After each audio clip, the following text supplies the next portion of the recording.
بسم اللہ الرحمن الرحیم. السلام علیکم. پروگرام ویوز پیپر کے ساتھ آپ کا ہوسٹ ڈاکٹر مدثر الوی حاضر ہے.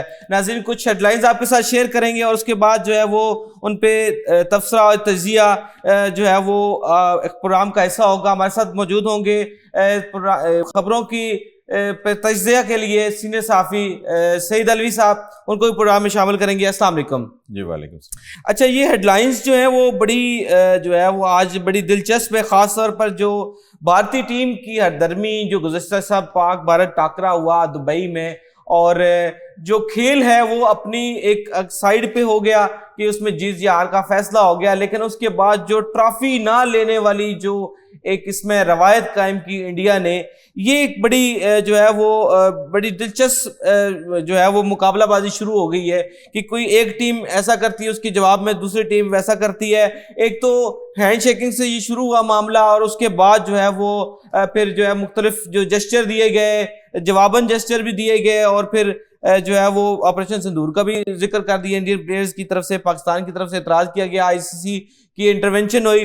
لیکن اب یہ جو ہوا ہے کہ پریزنٹیشن سرمنی میں ٹرافی نہ لینا اور یہ کہہ دینا کہ ہمیں ٹرافی نہیں چاہیے, ہم جیت گئے ہیں, ہم نے محسن نقوی صاحب سے ٹرافی نہیں لینی. اچھا, محسن نقوی تو شاید بعد میں نمبر آئے گا, پہلے یہ ہے کہ چیئرمین ایشین کرکٹ کونسل سے ہم جو ہے وہ نہیں لینا چاہتے. اس پہ آپ کیا کہیں گے؟ دیکھیں, ابھی جو لیٹسٹ ایپیسوڈ ہوئی ہے پہلگام ڈرامہ, اس سے یہ جو انڈیا کی طرف سے یہ ایک بدماشی کا معاملہ چلا ہوا ہے, یہ پہلے انہوں نے پاکستان کی طرف ایگریشن دکھانے کی کوشش کی کہ ہمارا ایک واقعہ ہو گیا اور ہم نے اس کا بدلہ لے لینا ہے. بیسیکلی مودی سرکار جو ہے وہ پورے ایشیا کا جو امن ہے اس کو برباد کرنے پہ تلا ہوا ہے. حالانکہ پاکستان نے ان کو ناکو چنے چبائے, ان کو اپنی جو حیثیت ہے وہ دکھا دی, 4 گھنٹوں کے اندر دکھا دی. لیکن اس کے باوجود بھی بیسیکلی ان کے دماغ میں بھی بات یہ چل رہی ہے کہ ہم اپنی عوام کو کیسے فیس کریں. بیسیکلی ان کے اندر دماغ میں ایک چیز چل رہی ہے کہ ہم تو بڑے ایک سپر پاور بننے جا رہے تھے, ہم تو ایشین ٹائیگر بننے جا رہے تھے, لیکن جب لے بیٹھے ہیں وہ پنگا پاکستان کے ساتھ, تو وہ پنگا جو ہے وہ ان کو راس نہیں آیا, بلکہ الٹے وہ جو ہے وہ امریکہ کے آگے معافیاں مانگنے لگ پڑے کہ مہربانی کر کے ہماری پاکستان سے جان چھڑائیں. اب مسئلہ یہ ہے کہ مودی سرکار کی جتنی سیاست ہے وہ مسلمانوں کے خلاف اور پاکستان کے خلاف, وہاں اور کوئی چیز ہے نہیں کہ وہ ڈیولپمنٹ کی بات کریں, کوئی اور بات کریں, تجارت کی بات کریں. ساری کی ساری مودی سرکار چلتی ہی مسلمانوں اور پاکستان کے خلاف ہے. اب وہ دیکھیں کہ کھیل کا میدان جو ہے اس کے اندر تو ان چیزوں کی کوئی گنجائش نہیں ہوتی کہ وہاں پہ سیاست کی جائے, نعرہ بازی کی جائے, اور اس طرح جو روایات چل رہی ہیں ہاتھ ملانے کی, ٹرافی لینے کی, اس کے اوپر. لیکن انہوں نے کوئی موقع اس ایشین ٹرافی کے اندر ضائع نہیں کیا, ایون اپنی ٹرافی بھی ضائع کر کے چلے گئے. لیکن یہ دیکھیں دنیا کے اندر ٹرافی کا بنے گا کیا, وہ جائے گی کدھر؟ وہ ہمارے پاس رہے گی. دیکھیں جس طرح آلریڈی ان کے ہتھیاروں کے ملبے ہیں, ہمارے پاس چیزیں ہیں ان کے اور بھی ہے, جس طرح شیوانگی ہے اسی طرح یہ بھی رہے گی, اسی کو دے دیں گے بھائی یہ تم جب جاؤ لبرٹی چوک میں یہاں پہ کوئی تھوڑی وکٹری پریڈ ہو جائے, یہاں پہ بالکل یہیں دے دینی چاہیے. میں تو کہتا ہوں یہیں پہ دے دینی چاہیے. تو دیکھیں بہرحال گیموں کے اندر اس طرح کا جسچر دینا جو ہے نا, اصل میں اس وقت مودی سرکار بخلاہٹ کا شکار ہے. ان کو سمجھ ہی نہیں آ رہی کہ ہم اس معاملے کو اپنے عوام کے سامنے کیسے پریزنٹ کریں کہ ہم ہار چکے ہیں. اچھا, اس میں نا ایک بڑی جو چیز مجھے ایک ذہن میں آ رہی ہو سکتا ہے اتنی اہمیت کی عمل تو نہ ہو, لیکن ایک بات سمجھنے کی ضرورت ہے کہ اگر ان کو 6-0 سے اعتراض کیوں ہے. ایک بات ہے کہ مان نہیں نہ رہے, اصل مسئلہ یہی ہے کہ وہ مان نہیں رہے کہ ہم 6-0 سے ہار چکے ہیں. یہ اتنی بڑی ہار ہے کہ جس کو دنیا نے تسلیم کیا ہے. یہ صرف ہم نہیں کہہ رہے کہ 6-0 کا میچ ہوا ہے, پوری دنیا, ایون گالی دے رہا جو کہ مینوفیکچرر ہیں ان جہازوں کے, رافیل کے, انہوں نے خود کہا ہے کہ بھائی یہ جہاز کدھر ہے, انوینٹری پوری نہیں کر سکے. ایون امریکن پریزیڈنٹ نے اس چیز کو وہاں پہ ہمارے اعتراف کیا ہے کہ یہ ہوا ہے. پوری دنیا کے اندر ایک اعتراف ہو گیا ہے کہ پاکستان جو ہے وہ 6-0 سے جو ہے وہ جیت کے آیا ہے. اب یہ ان کی چھیڑ بن چکی ہے, اور ظاہر ہے آپ کسی کی چھیڑ ہے, آپ وہ بولیں گے ان کو غصہ تو آئے گا. اس میں جو ہے وہ سوشل میڈیا پہ ایک بحث بھی یہ چل رہی ہے کہ اگر وہ پاکستانی پلیئر سے ہینڈ شیک نہیں کرنا چاہتے یا ٹرافی نہیں لینا چاہتے تو بال بھی تو ان کے ہاتھوں سے ہو کے آتی ہے, وہ بھی تو اچھروت کی طرح سے ان کے, وہ پھر اس کو بھی نہیں پکڑنا چاہیے. اصل میں وہ تو یہی رہا تھا پہلے, وہاں کافی کمپین چلی ہے کہ پاکستان کے خلاف میچ نہ کھیلیں پاکستان کے ساتھ. یہ کمپین چلتی رہی ہے, ان کی پارلیمنٹس کے اندر بھی یہ کمپین چلتی رہی ہے کہ ہم نے پاکستان کے ساتھ نہیں کھیلنا. کھیلنا. لیکن بہرحال میں تو کہتا ہوں کہ کھیلوں کے اندر یہ چیزیں نہیں ہونی چاہیے. یہ بڑی خطرناک بات ہے. کھیلیں ایک صحت مند سرگرمیاں ہیں, اور صحت مند سرگرمیوں کے اندر اس طرح دیکھیں, ہمارے وزیر اعظم نے ان کو کہا ہے کہ ٹھیک ہے ہم جنگ جیت گئے ہیں اور انڈیا کو ہار ہوگی, لیکن اس کے باوجود بھی آئی سی سی اس پہ کیا کرتا ہے؟ کیا انڈین ٹیم کو اس پہ اوپر کوئی جرمانہ, کوئی سزا کوئی ہوگی کیا؟ جو ایک غیر روایتی طور پر ٹرافی, یہ تو اسپورٹ اسپرٹ کے خلاف ہے. یہ چیز شدید آج تک کوئی واقعہ میرے علم میں نہیں ہے, شدید خلاف ہے. یہ بالکل جو اسپورٹس کے نارمز ہیں, اسپورٹس کی ٹریڈیشنز ہیں, ان کے شدید خلاف ہے. جتنے بھی آئی سی سی ہے, ایشیا کپ ہے, ان کو چاہیے کہ یہ سخت ترین جو ہے وہ کارروائی کی جائے انڈیا ٹیم کے خلاف, کیونکہ وہ تو چیئرمین اے سی سی تھے نا, ایشین کرکٹ کونسل کے چیئرمین تھے, ان سے لینی انہوں نے. جب کھیلوں کے میدان میں بات آتی ہے نا, تو اس وقت سیاست یا ذاتیات سے بالاتر ہو کے چیزیں جو ہے وہ سپورٹس کی حد تک رکھنی چاہیے. تو یہ تو بالکل انہوں نے بچگانہ بات کی ہے, اور واقعی ان کے اوپر جرمانہ ہونا چاہیے ان پلیئرز کے اوپر. پاکستان کو بائیکاٹ نہیں کرنا چاہیے کہ ایسے ملکوں سے نہ کھیلے جس پہ یہاں پہ وہ. دیکھیں بائیکاٹ حل نہیں ہے, ان کو جرمانہ ہونا جنہوں نے غلط کیا ہے. ہم نے تو کچھ نہیں نہ کیا, ہم تو کھیلے ہم اپنے جو بھی ٹریڈیشنز ہیں کھیل. لیکن ایک بات ہے, کھیلے بھی تو کوئی اچھے کھیلے نہیں ہے نا ابھی. یہ مسئلہ ہے نا, یہ کون سی نئی بات ہے, یہ کون سی نئی بات آپ نے کی ہے؟ چلے یہ تو ہم دل بلانے کے لیے یہ تو کوئی نئی بات آپ نے نہیں کی ہے. یہ تو پرانی بات, ہمارا پرانا دکھ ہے. اس میں کئی مسائل ہیں جس میں کرکٹ کا اصل مسئلہ, ایک تو ہماری ڈومیسٹک کرکٹ نہیں ہے, ہماری نرسری نہیں ہے, اور نرسری سے جب بچے آئیں گے کھیل کے اوپر اسکولوں سے لے کے جو بچے آئیں ان کو کہیں کہ چوئنگم مت کھائیں پلیز. بس یہ اچھا مشورہ ہے کہ چوئنگم کھانے کی وجہ سے چنگم کھاتے کھاتے ان کا دماغ کہیں جو ہے وہ سو گیا ہو. لیکن بہرحال میں اصل مسئلے کی طرف آنا چاہ رہا ہوں. اصل مسئلہ یہ کہ جب تک آپ کی ڈومیسٹک کرکٹ ٹھیک نہیں ہوگی, میرٹ کے اوپر آپ کے کرکٹر اوپر نہیں آئیں گے, اور کرکٹ میں بھی سیاست جو ہے یہ اس کو بھی خاتمہ ضروری ہے. ختم کرنے کے لیے تو بابر اعظم اور رضوان کو باہر کیا گیا, اور جو نئے بندے کو کپتانی دی گئی. تو کیا حارث رؤوف جیسے کھلاڑی جو پہلے کئی دفعہ آزمودہ ہے اور ہمیشہ جو ہے وہ پاکستان ٹیم کو لیٹ ڈاؤن کرتا ہے, اسی کو آخری اوور کیوں دیے گئے؟ یہ کپتان کو مطلب اتنی سینس نہیں ہے, 26 میچ کھیل کے آپ نے کپتان بنا دیا ہے. یہ بھی تو مسئلہ ہے نا. اصل انکمپیٹنسی ہے نا مسئلہ. یہ انکمپیٹنسی ہر لیول پہ ہے, ڈومیسٹک کرکٹ سے لے کے اوپر چیئرمین کرکٹ. دیکھیں آپ پروفیشنل لوگ لگائیں نا, ہر جو کام جس کا ہے اس کو کرنے دیں. جنہوں نے ساری زندگی کرکٹ کھیلی ان کو کرکٹ مینج کرنے دینا, اس میں کس چیز کی سیاست ہے؟ اچھا اس میں بھی بیک گراؤنڈ دیکھیں ذرا کہ اگر بابر اعظم کو کپتانی سے ہٹایا گیا, رضوان کو ہٹایا گیا, تو شاہین افریدی کو بھی نہیں بنایا گیا اس ضد میں. تو ایک انکمپیٹنٹ بندے کو آپ نے کپتان بنا دیا. دیکھیں آپ کو کرکٹ کے معاملات جو ہے نا وہ کرکٹر پر چھوڑ دینے چاہیے. کرکٹرز کیا کرتے ہیں, اور اس کو ایک انڈیپینڈنٹ باڈی بنائیں, انڈیپینڈنٹ باڈی ہو, اپنے طور پہ اس کو دیکھیں. اور کھیل ہے, کھیل میں سیاست اور یہ چیزیں یہ بالکل نہ لے کے آئیں, کیونکہ دیکھیں پاکستان کے اندر مقبول ترین جو کھیل ہے وہ کرکٹ ہے. اب اس سے پاکستانی کتنے مایوس ہوتے ہیں.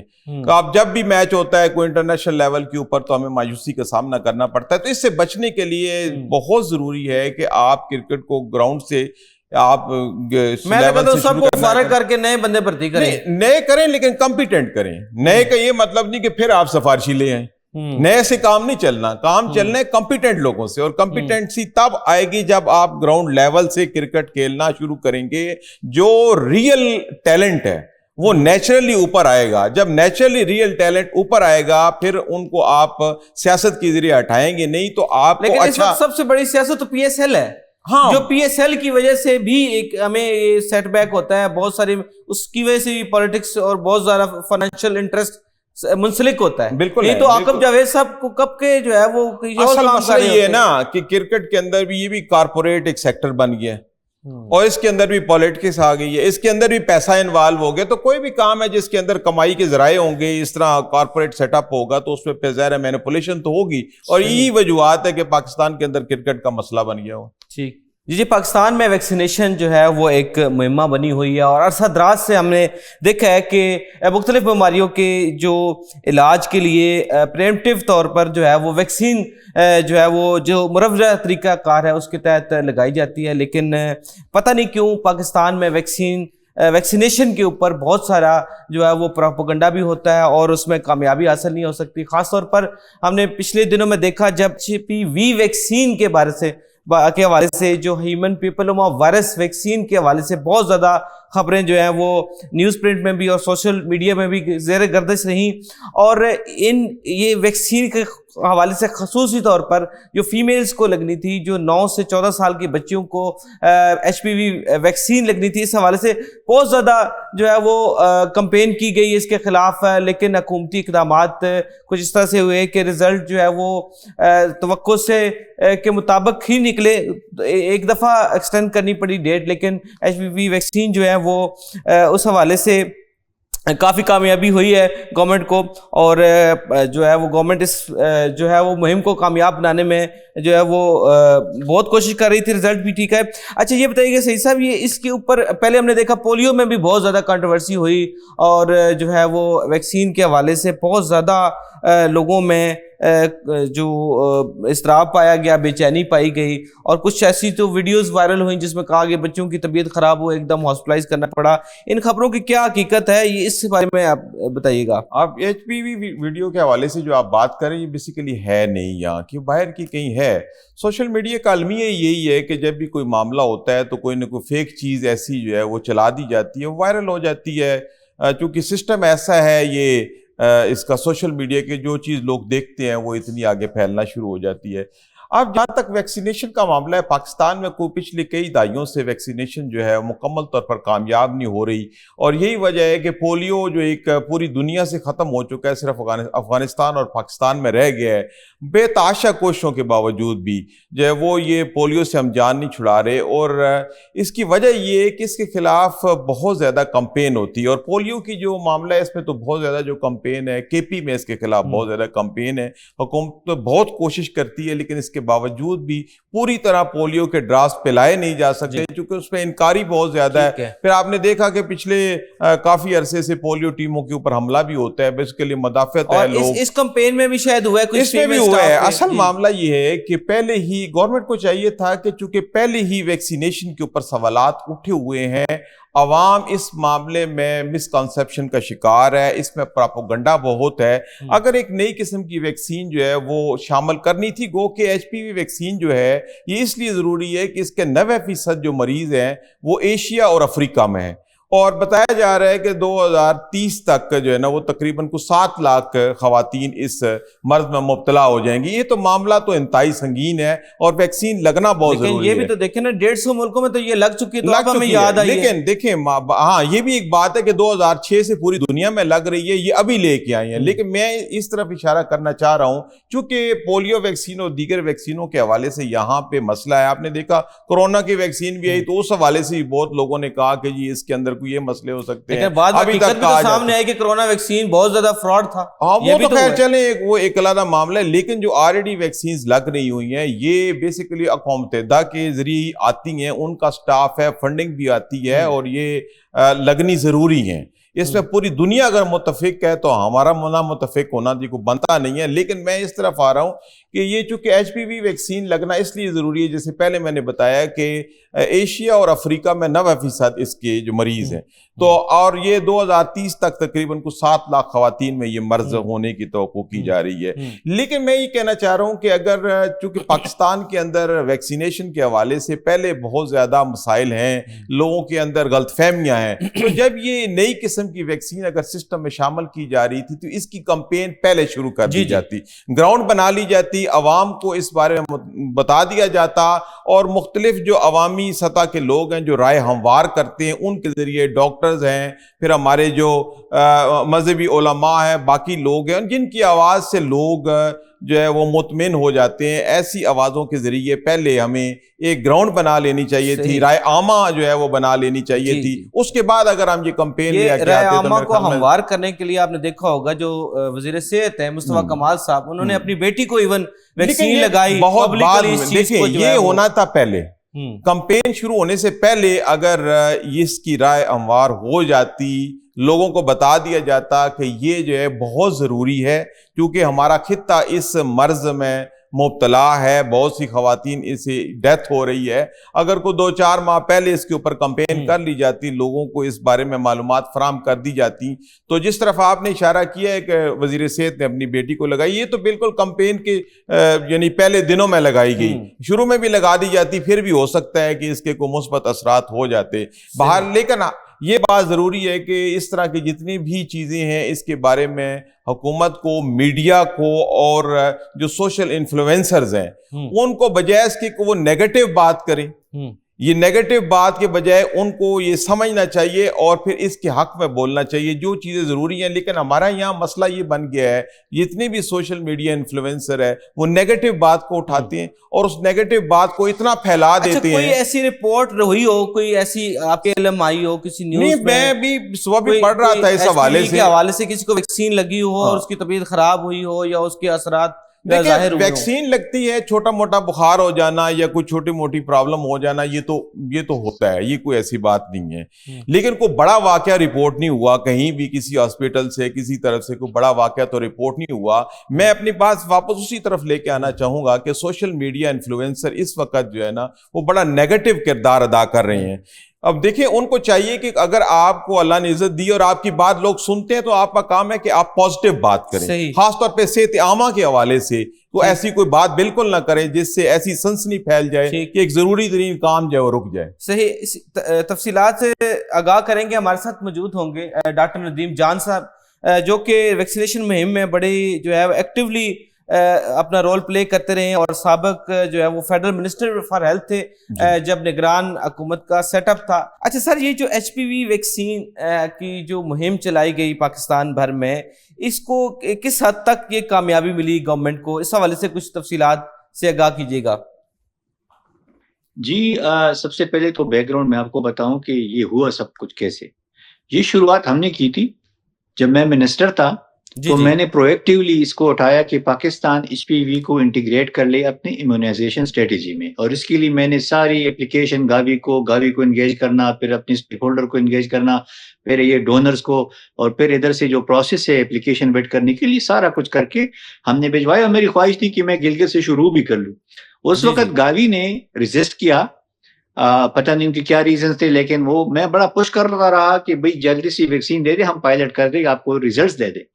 لیکن نہیں ہاں ان سے وہ نہیں ہو سکا. پھر میں شکر گزار ہوں کہ یہ میری لیگیسی کو انہوں نے کنٹینیو کیا اور ابھی گورنمنٹ نے اس کو لانچ کیا فارملی. جو کمپین ہے اس کے بارے میں کیا کہیں گے, کتنی کامیابی مل سکی گورنمنٹ کو اس ویکسینیشن مہم سے؟ سب یہ میں تو ایک کامیابی یہ سمجھتا ہوں کہ ایٹ لیسٹ آغاز تو ہو گیا, اور کچھ اچھے اس میں ایگزامپلس بھی آ گئے کہ لوگوں نے, اور یہ بھی میری اسٹریٹجی تھی, میں نے اس پہ لکھا بھی تھا کہ بھائی آپ اپنے رول ماڈل کریں اس ویکسینیشن کو, اپنی فیملی سے شروع کریں تو لوگ اس کے اوپر ٹرسٹ, کیونکہ ٹرسٹ ڈیفیسٹ تو ویکسین کا لارجلی اویلیبل ہے, وہ مارکیٹ ہو رہا ہے اور لوگوں کو سسپیشنز ہیں مختلف قسم کی جو کہ بیس لیس ہے, اس کی کوئی بنیاد نہیں ہے, لیکن آپ کو اسی طرح توڑنا پڑے گا اس کو. تو یہ آغاز ہو گیا اور ابھی ہماری تو کمپین فرسٹ فیز مکمل ہو چکی ہے, جو کہ چونکہ فرسٹ فیز ہے ریزسٹنس تو آنی تھی, کیونکہ باقی ویکسینیشن کا بھی جو آپ کو پولیو کا لے لیں 35 سال سے یہ عمل جاری ہے, لیکن ابھی تک وہ ریزسٹنس پاکٹس ابھی تک توڑے نہیں جا سکے. تو یہ چونکہ ایک نئی ویکسین ہے اور یہ انجیکٹیبل ہے. آپ سے پوچھ لیتے ہیں ناظرین کی آگاہی کے لیے کہ یہ کیوں ضروری ہے اور یہ کس ایج میں لگانی چاہیے تاکہ تھوڑی سی جتنی ہم آگاہی عوام تک پہنچا سکیں. دیکھیں یہ تو بہت ضروری ہے, کیونکہ اس کا جو کینسر کے ساتھ جو ریلیشن شپ ہے وہ مصدقہ ہے. یعنی 5000 کیسز ہمارے اگر کینسر کے ہر سال ڈیٹیکٹ ہو جاتے ہیں پاکستان میں, اس میں سے تقریباً 64% وہ ڈیتھس ہو جاتی ہیں, مورٹیلٹی ہے, یعنی لوگ ہماری خواتین اور بچیاں مر جاتی ہیں. تو اس کی روک تھام کے لیے یہ ویکسین بہت کارآمد ہے اور پوری دنیا میں اس کو لگایا جاتا ہے. 150 کنٹریز میں اس کو لگایا جا رہا ہے, مسلم کنٹریز, یورپین کنٹریز میں, اور اس کا ایک امپیکٹ بھی پڑا ہے سروائکل کینسر کی روک تھام میں, کیونکہ جو ہیومن پیپلوما وائرس ہے وہ انفیکشن کاز کرتی ہے اور وہ انفیکشن پھر آگے جا کے کینسر کا باعث بنتی ہیں. تو یہ اسی انفیکشن کے عمل کو, ایچ پی وی جو انفیکشن ہے, یہ جو وائرس کیسے پھیلتا ہے, یہ بھی اس پہ ذرا روشنی ڈالیے گا. یہ 80% کیسز میں تو یا اس سے زیادہ تو یہ سیکشول ٹرانسمیشن ہے, لیکن یہ خاون کو بیوی، بیوی کو خاون سے، لیکن یہ ماں کو بچے سے، بچی کو بھی یہ ٹرانسمٹ ہو سکتا ہے. تو یہ دو اس کے روٹ آف ٹرانسمیشن ہے. اور رسک چونکہ ہمارے خاص کر ہائی رسک گروپ میں اور اس جگہوں پہ جہاں پہ غربت ہے، کیونکہ یہ 90% یہ جو کینسر ہے یہ 90 to 95% غریب ملکوں میں پایا جاتا ہے، اور غریب آبادی ہی اس کا وکٹم بنتی ہے. صحیح. اچھا ڈاکٹر صاحب، اس میں جینیٹل وارڈس اور جو کامن وارڈس ہے اس کے بارے میں تھوڑی سی آگاہی دی تاکہ عوام کو اس سے بھی اندازہ ہو کہ یہ اس لیے بھی ضروری ہے ویکسین. دیکھیں ہاں بہت ضروری، یہ آپ نے ایک اچھی نشاندہی کی. دیکھیں ہمارے ہاں اسکریننگ اس کا سروائکل کینسر کی اسکریننگ ہی نہیں ہوتی، کیونکہ جو پیپ ٹیسٹ ہے، جو سروائکل کینسر کی ڈائگنوسٹک ٹیسٹ ہے، وہ ادھر اویلیبل اور ایکسیسیبل نہیں ہے لارج پاپولیشن کو. تو یہ ویکسین چونکہ پریونٹ کرتی ہے، تو یہ ایک ہی ہمارے پاس ٹول رہ جاتا ہے سروائکل کینسر کے خلاف مدافعت بڑھانے اور کینسر کی روک تھام میں. اور یہ کینسر جو خواتین میں بہت زیادہ ہو جاتا ہے، سیکنڈ یا تھرڈ پہ ہے یہ سروائکل کینسر. تو یہ اس کو آپ کی امیونٹی کو بوسٹ کرتی ہے، انفیکشن کو روک دیتی ہے. جو وارڈز کی آپ نے بات کی، دیکھیں یہ تو آپ کے جینیٹل پہ خواتین کے، اور باقی یہ ہیڈ اینڈ نیک میں بھی ہو سکتے ہیں یہ وارڈز، اور آپ کے ایبڈومن میں بھی ہو سکتے ہیں. لیکن لارجلی آپ کے یہ جو سیکشول پارٹس ہیں، اس کو یورینری ٹریکٹ کے جو پارٹس ہیں، وہاں پہ یہ ہوتے ہیں وارڈز، جو کہ ایک قسم کی علامت ہے کہ آپ کا ایک کینسر بن سکتا ہے، کیونکہ یہ فرسٹ فیز ہے اس کا. صحیح. تو جو اس کے حوالے سے جو ریزسٹنس آئی ہے، جو عوامی دباؤ کا سامنا کرنا پڑا، ایک تو اس کی ایج فیکٹر کے حوالے سے کہ اسی جو 9 سے 14 ایئرز کی بچیوں کو ویکسینیشن ہونا، اس پہ بہت زیادہ مذہبی لحاظ سے بھی تنقید آئی. اس کو کیا گورنمنٹ کو پہلے جو ہے وہ اس کی جو آگاہی مہم اچھے سے نہیں چلانی چاہیے تاکہ ابہام نہ پیدا ہو؟ یہ بالکل، یہ ایک اچھی نشاندہی آپ نے کی، جس پہ میں نے لکھا بھی ہے ایک اخبار کو، اور وہ آیا بھی ہے کہ دیکھیں ہم نے رسک میپنگ کرنی ہوتی ہے کمیونیکیشن کے چیلنجز کی، کہ آپ کی روٹین ایمیونائزیشن اور پولیو ویکسینیشن میں کہاں کہاں ریزسٹنس ہے. آٹومیٹک بات ہے اگر پولیو کو ریزسٹنس ہے اور باقی ایمیونائزیشن کو، تو وہ اس کو فرسٹ فیز میں بہت زیادہ ہوگی، کیونکہ یہ ایک نئی ویکسین ہے، اور خاص کر کے ٹارگٹ گروپ جو ہے اس کی خواتین ہیں، نہ بچیاں ہیں ہماری 9 سے 14 سال، کیونکہ انہی میں یہ کینسر پایا جاتا ہے. تو وہ ایک غلط فہمی کو جنم دیتی ہے، بلکہ بڑھا لیتی ہے. تو وہ کمیونیکیشن اسٹریٹجی اس طرح سے کامیاب نہیں ہوئی. یہ کوئی عجلت میں بنائی گئی تھی، یا جس طرح بھی ہوا وہ میں تو زیادہ تر ایسا تو نہیں ہے کہ ڈونیشن آیا اور فٹافٹ کمپین بنا دی. جی ہاں، یہ دیکھیں آپ ہر چیز کو اگر آپ سسٹمیٹیکلی سوچتے ہیں، آپ تھارولی میپ کرتے ہیں، آپ سٹیک ہولڈرز کو لے لیتے ہیں، اور آپ کو بوٹل نیکس اور رسک میپنگ جو بہت ضروری ہوتی ہے آپ کر لیتے ہیں. یہ عمل اس میں نظر نہیں آتا، یہ مسنگ ہے، اور اسی وجہ سے ریزسٹنس آئی ہے. اور اللہ نہ کرے کہ یہ ریزسٹنس سیکنڈ فیز میں زیادہ ہو جائے. صحیح. اچھا، کوئی رپورٹ ہوا ہو کیس ایسا جس میں کوئی کسی بچی کو لگی ہو، اس کا کوئی ایکشن آیا ہو، کوئی طبیعت خراب ہوئی ہو، آپ کے علم میں ہو؟ نہیں، میرے علم میں ایسی کوئی سائیڈ ایفیکٹ رپورٹ نہیں ہوئی ہے. مینز یہ سیف ہے، اس کو لگوایا جا سکتا ہے؟ یہ نہیں، سیف تو بالکل 100% مینجمنٹ کے لیے یہ بالکل ایک سیف ویکسین ہے. یہ نہ صرف پاکستان میں تو ابھی لانچ ہوئی ہے، آپ کی گرد و نواح میں، دنیا میں تو پورے بہت سارے ممالک میں آلریڈی ایمیونائزیشن کا حصہ ہے، اور وہی سروائکل کینسر سے بچاؤ کا ایک بہترین طریقہ ہے. تو وہ تو اس میں تو کوئی دو رائے نہیں ہے. صحیح. اچھا، یہ ویکسین کو ہمارے ہاں رجسٹر بھی ہے تاکہ کوئی والنٹیئر بھی لگوانا چاہے تو اس کے اویلیبل ہو؟ دیکھیں رجسٹرڈ تو نہ صرف یہ ہمارے ہاں ہے، بلکہ WHO کی پری کوالیفائڈ ویکسین بھی ہے. تو اس کی سیفٹی پہ یا اس کی ایفیکیسی پہ کوئی وہ ڈاؤٹ نہیں ہے، اسکیپٹیسزم نہیں ہے. یہ بالکل سیف ہے اور آپ اس کو لگا سکتے ہیں. لیکن میں تو یہی ریکمینڈ کروں گا کہ ہم جو ہماری گورنمنٹ کی اسٹریٹجی ہے امیونائزیشن کے پروگرام کے گورنمنٹ کی طرف سے ویکسین ہے وہ ریلائبل ہے، اس کو جو ہے وہ پریفر کرنا چاہیے. جی بہت شکریہ ڈاکٹر ندیم جان صاحب. تفصیلی کس دن آپ سے پھر بھی گفتگو کریں گے پولیو کے حوالے سے. آج کے لیے آپ سے اجازت چاہیں گے. سعید علی صاحب یہ بتائیے گا، وزیر اعظم صاحب تو بڑے دن ہو گئے ہیں باہر ہی ہیں، واپس نہیں آ رہے، شاید باہر ان کی زیادہ مصروفیات ہیں. اگر میں غلط نہیں ہوں تو پچھلے 2-3 مہینوں میں انہوں نے بہت زیادہ دورے کی، ترکیہ کی، آذربائیجان کے، سعودی عرب کے ہو گئے، ایران کے ہو گئے، اب یو این جنرل اسمبلی. لیکن جو دورہ یو این اسمبلی کا امریکہ میں جو ٹرمپ سے ملاقات اور اس کے بعد جو دیگر سائیڈ لائن میٹنگز ہوئی ہیں وہ بڑی ہائی لائٹ رہی ہیں. لیکن اس میں ایک اور بڑی چیز ہائی لائٹ ہوئی ہے جو کہ غیر ضروری تھی، کانٹیکس آؤٹ آف کانٹیکس تھی، لیکن بہت زیادہ وائرل ہو رہی ہے، وہ ہے شمع جنیجو صاحبہ کا انکلوژن ان دی ڈیلیگیٹس. لسٹ میں ان کا نام تھا اور وہ گئیں، اور پھر ان کا اچھا مزے کی بات یہ ہے کہ ڈیلیگیٹس میں وہ شامل تھیں. انہوں نے اپنا کارڈ شو کروایا اور ٹویٹ کی کہ جی میں تو موجود تھی. خواجہ اعظم صاحب بھی جانتے تھے، وزیر اعظم کی تقریر کی لکھنے کے حوالے سے میں ٹیم کا حصہ تھی اور کافی عرصے سے میں جو ہے ان کے ساتھ کام کر رہی تھی. لیکن یہ خواجہ اعظم صاحب نے ڈیلائی کر دی، میں جانتا نہیں یہ کون کس کو بٹھا دیا دفتر خواجہ جواب دے گا، یہ کیسی بات ہے؟ دیکھیں جس جگہ وہ موجود تھیں، یو این جو ایک مذاکرہ تھا اس کے اندر فرنٹ پہ خواجہ آصف صاحب ڈیفینس منسٹر بیٹھے تھے، ان کے پیچھے خاتون بیٹھی تھی شمع جنیجو. یہ تو ممکن نہیں ہے کہ وہ خود سے چلی گئی ہوں. اور پھر جتنے بھی ابھی ایویڈنس آ رہے ہیں سارے، پھر شمع جنیجو کی طرف سے خود بھی ایک ٹویٹ سامنے آئی کہ میں ایک عرصے سے کام کر رہی ہوں، اور ہم جانتے ہیں وہ بڑے ان کے ساتھ بڑے عرصے سے باقاعدہ نہیں ہے لیکن ایسوسیٹ تو ہیں. جی بالکل ایسوسیٹ ہیں. شمع جنیجو بیسیکلی ایک جو لندن بیس ریسرچ اسکالر ہیں اور وہ مختلف اداروں کے لیے کام کرتی ہیں. ان کی طرف سے یہ دعویٰ ہے کہ میں بہت عرصے سے یہ شریف فیملی کے ساتھ کنیکٹڈ ہوں. اس کے بعد پھر میں یہاں پہ ایک عرصے سے ایون کہ پاک بھارت جنگ کے دوران بھی میں یہاں اپنی خدمات سر انجام دیتی رہی ہوں.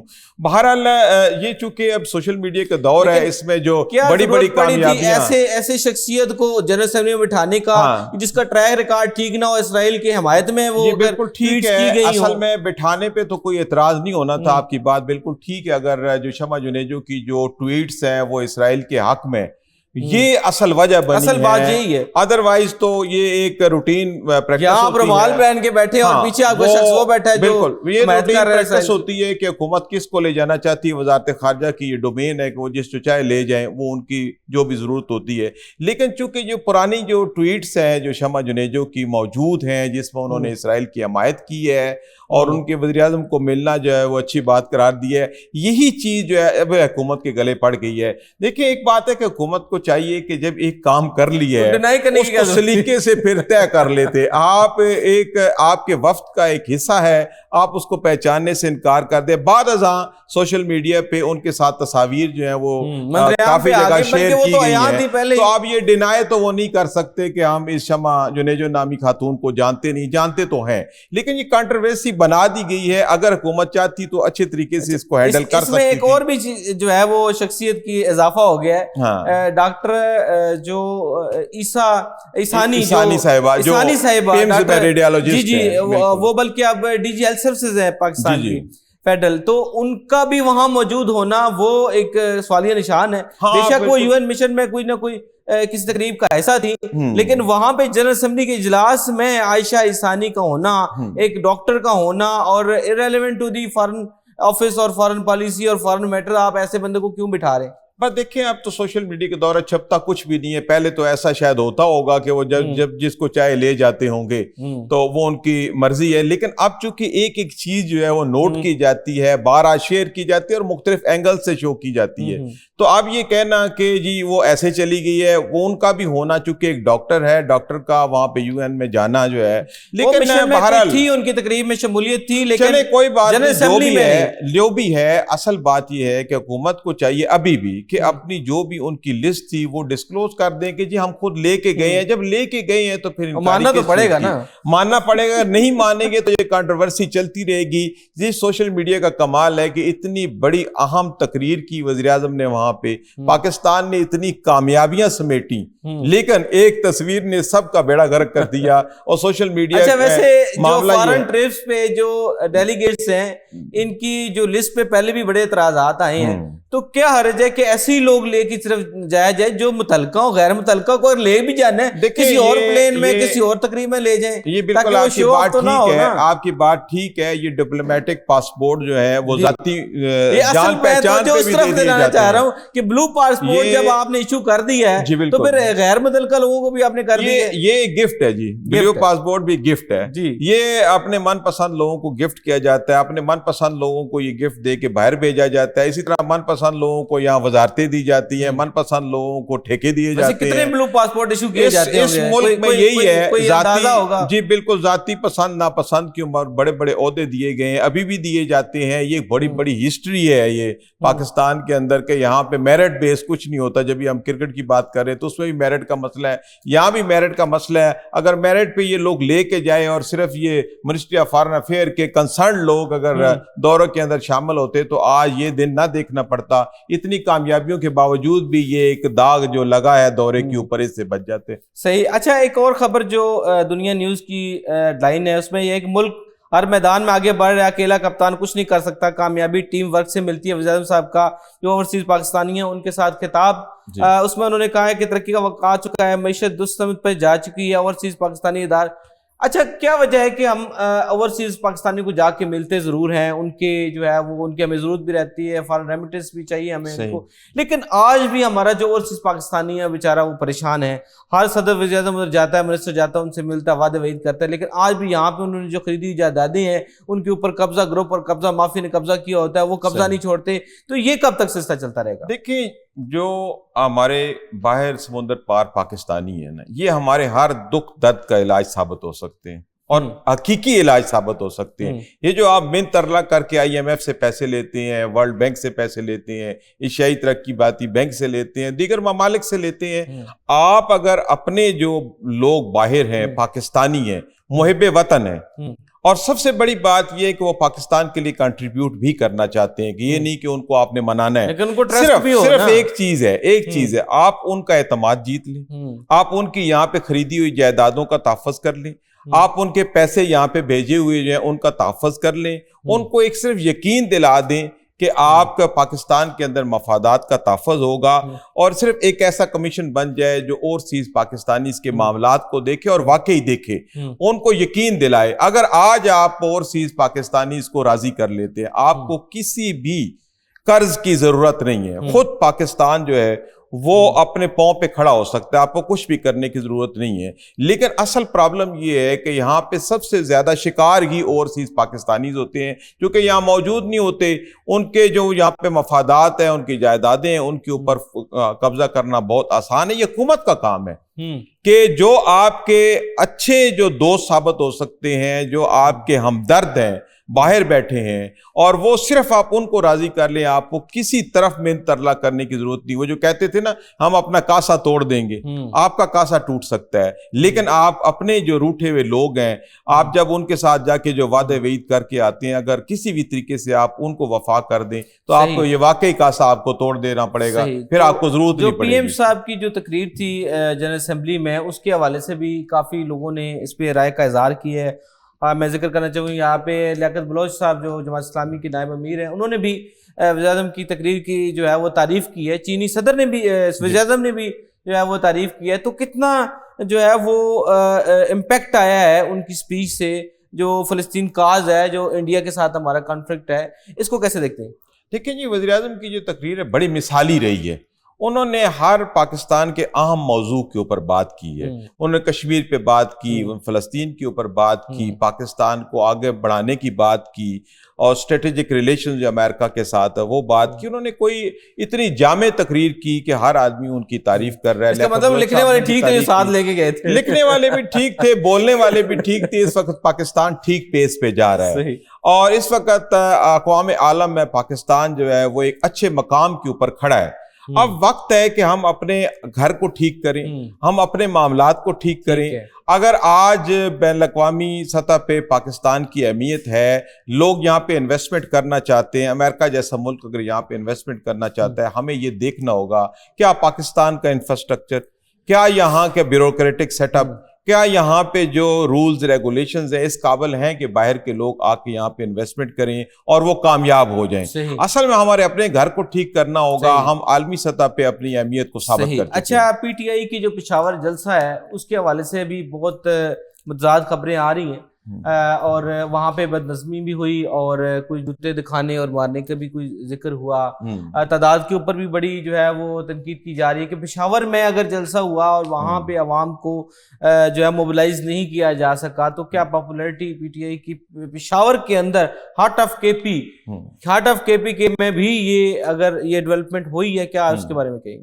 دیکھیں، علی امین گنڈا پور شدید پریشان ہے کہ یہ ان کے منہ پہ اوپر ایک تماچا لگ گیا ہے۔ بیسیکلی اس کی کیا ریزن ہے؟ اس کی ریزن یہ ہے جو ہم پچھلے پروگراموں میں بھی ذکر کرتے رہے ہیں کہ جتنی بھی پی ٹی آئی کی قیادت ہے وہ ایک پیج پہ نہیں ہے، انٹیکٹ نہیں ہے، یہ آپس میں لڑ رہے ہیں، اور یہی وجہ ہے کہ ہر پی ٹی آئی کا لیڈر بھی یہ یہاں پہ تسلیم بھی کرتا ہے، جب ہمارے پاس بھی ہم جب انٹرویو کرتے ہیں تب بھی وہ یہی کہتے ہیں کہ عوام اور پھر بانی پی ٹی آئی خان صاحب، وہ کہتے ہیں یہ دو چیزیں جو آپس میں انٹیکٹ ہے، لیکن جو اس کے درمیان میں رابطہ کار ہیں، لیکن کسی بھی سیاسی جماعت کی ہرارکی تو ایسی ہی ہوتی ہے نا، کوئی شک نہیں، لیکن کھو چکی ہے نا پی ٹی آئی اپنی جو ہرارکی ہے، جو اپنے لیڈرز ہیں ان کو کھو چکی ہے۔ اس کے کئی ایک وجوہات ہے، بات تو بہت زیادہ جو اچھے ان کے لیڈر ہیں وہ بہت لائل ہیں، وہ پابند سلاسل ہیں، یہ بھی مسائل ہیں، لیکن ان کی جگہ پہ جن کو ڈیوٹی دی گئی ہے، جو پرفارم کر رہے ہیں، جن کے پاس عہدے ہیں، وہ اپنے عہدوں سے انصاف نہیں کر رہے، اور یہ جتنے بھی جو آپ بانی جو ممبران ہے اور لیڈران ہیں پی ٹی آئی کے، جب بھی ہم ان سے یہ سوال کرتے ہیں تو یہی کہتے ہیں کہ جن کی گرپ ہے عوام کے اوپر، جو عمران خان کے نظریے کے حامی ہیں، ان کو یہ موقع نہیں دے رہے، اور جن کو نان الیکٹڈ ٹائپ لوگ جو بنائے گئے ہیں ان سے یہ سنبھالا نہیں جا رہا، اور وہ لائل بھی نہیں ہے پارٹی کے ساتھ۔ اس میں ایک اور بھی بڑی چیز ہائی لائٹ ہوئی کہ ڈار برادران اگر پنجاب میں عوام کو موبلائز نہیں کر پا رہے تو کے پی میں جا کے گلہ پنجاب کے عوام سے کر رہے ہیں، تو بھائی گلہ یہاں پہ کریں نا، یہاں پہ جو آپ کی کنسٹیٹوئنسی ہے وہاں پہ آپ لوگ یہاں لے لیں یا وہاں لے لیں، بات وہیں پر ہی ہے کہ پیپل اس وقت جو پی ٹی آئی کی قیادت ہے وہ انٹیکٹ نہیں ہے، ایک پیج پہ نہیں ہے، ان کی حکمت عملی نہیں ہے، ان کے پاس کوئی ڈائریکشن نہیں ہے، اور یہ بھی ایک مسئلہ ہے کیونکہ ان کا اپنا جو لیڈر ہے جس کی سب بات مانتے ہیں، ان کو سب مل بھی نہیں سکتے۔ باہر آئے گا تو پتہ چلے گا کون اس کی بات مان رہا ہے، ہاں ٹھیک ہے، لیکن یہ اس بات کو تسلیم کرنا پڑے گا۔ تو قیادت ان کے اندر آنے کے بعد نمودار ہوئی ہے، یہ بھی تو مسئلہ ہے۔ وہ اسی قیادت کی میں بات کر رہا ہوں۔ بیسیکلی جو عمران خان کے نظریے کے حامی جو لوگ ہیں، نظریاتی ہیں، وہ تو ابھی بھی پرفارم کرنا چاہتے ہیں، لیکن وہ گیم سے باہر ہیں۔ اگر وہ آ جائیں میں بھی صورتحال بہتر ہو، لیکن چونکہ ہمارے یہاں جو سیاست ہے وہ ساری شخصیات کے اوپر بیسڈ ہے، کسی نظریے پہ تو بیس نہیں ہے۔ اب جب شخصیات پہ بیس ہوگی تو وہ عمران خان نہیں ہے یا نواز شریف نہیں ہے یا زرداری نہیں ہے، تو وہ پھر ظاہر ہے تحریکیں جو ہے وہ بے اثر ہو جاتی ہیں، کیونکہ یہی اگر ایک پورا ایک ہیرارکی ہوتی، سیٹ اپ بنایا ہوتا۔ تو بڑے فالوورز تھے، ان گرفتاری ہوئی، کوئی بندہ باہر نہیں نکلا، کوئی رولا نہیں پڑا۔ میں بھی آپ کو بتا رہا ہوں نا جی کہ یہ پبلک ضرور ساتھ ہے عمران خان کے ساتھ، اس میں کوئی شک نہیں، لیکن موبلائز کرنے کے لیے آپ کو اس سیٹ اپ کی ضرورت ہوتی ہے، لیڈرز کی ضرورت ہوتی ہے۔ جب وہی موجود نہیں ہے، ایک پیج پہ نہیں ہے، حکمت عملی ان کی ٹھیک نہیں ہے، ان کی ڈائریکشن ٹھیک نہیں ہے، وہ کام نہیں کر پا رہے، تو ظاہری بات ہے پھر اس طرح کے جلسے جلوسوں میں ناکامی تو ہونی ہے۔ صحیح جی، آج کے پروگرام میں تفصیلی گفتگو ہوئی آج کی شہ سرخیوں کے حوالے سے، خاص طور پر جو پاکستانیوں کے دل دکھے ہیں، اور وہ جو کہ مارکا پاکستان جو ہے وہ ہار چکا ہے اور انڈیا جو ہے وہ ونر ہوا ہے۔ کچھ اس میں غیر روایتی طور پر چیزیں سامنے آئی ہیں، جو ٹرافی کا نہ لینا انڈیا کی طرف سے چیئرمین اے سی سی کے ہاتھ سے، یہ ایک بڑی بحث رہی، لیکن بینگ پاکستانی ہمیں اس چیز پہ غور کرنا چاہیے کہ آخر ہم کیوں ایسی گیم، یہ گیم نہیں ہمارا جذبہ ہے، جو ایسا جذبہ ہے، ایسا گلو ہے، ایسی گوند ہے کہ جس میں سب پرو جاتے ہیں، بھلے وہ کوئی کے پی میں رہ رہا ہو، سندھ میں رہ رہا ہو، کشمیر میں رہ رہا ہو، یا بلوچستان میں رہ رہا ہو، یا پنجابی ہو، وہ تمام اس گیم سے جڑے ہیں، ہمارے جذبات پاکستانی ٹیم کے ساتھ وابستہ ہوتے ہیں، توقعات وابستہ ہوتی ہیں، تو یہ ذمہ داری ہے حکومت پاکستان کی اور خاص طور پر پی سی بی کی کہ ایسے چہروں کو ساتھ لے کے جایا جائے، ایسی ٹیم سلیکشن کی جائے، ایسی اسٹریٹجی بنائی جائے کہ کم از کم جب ہم ایک وننگ پوزیشن میں آ گئے تھے جب ہماری انیشیل فیز پہ ہماری بیٹنگ بہت زبردست تھی, اس کو کیپٹلائز نہیں کیا گیا. آخری 9 کھلاڑی جو ہے وہ 33 رنز بنا کر جو ہے وہ پولین کی طرف گئے. کیا یہ پینک نہیں ہے؟ کیا یہ نفسیاتی مسئلہ نہیں ہے؟ اگر پچ میں مسئلہ ہے, اگر کوئی ٹیلنٹ میں مسئلہ ہے تو ہم پہلے 100 رنز بھی نہ بنا پاتے. تو بہرحال جو ہے وہ مختلف خبریں ہم نے آج شامل کی. دل ہمارے یقیناً دکھی ہیں, لیکن کیا کریں, زندگی تو چلنی ہے. تو روزانہ ہم آپ کو جو شہ سرخیاں اور ان کے تفصیلیں جو ہے وہ آپ تک پہنچاتے ہیں. انشاءاللہ تواتر کے ساتھ آپ کے ساتھ یہ چیزیں شیئر کرتے رہیں گے. آج کے لیے اللہ حافظ.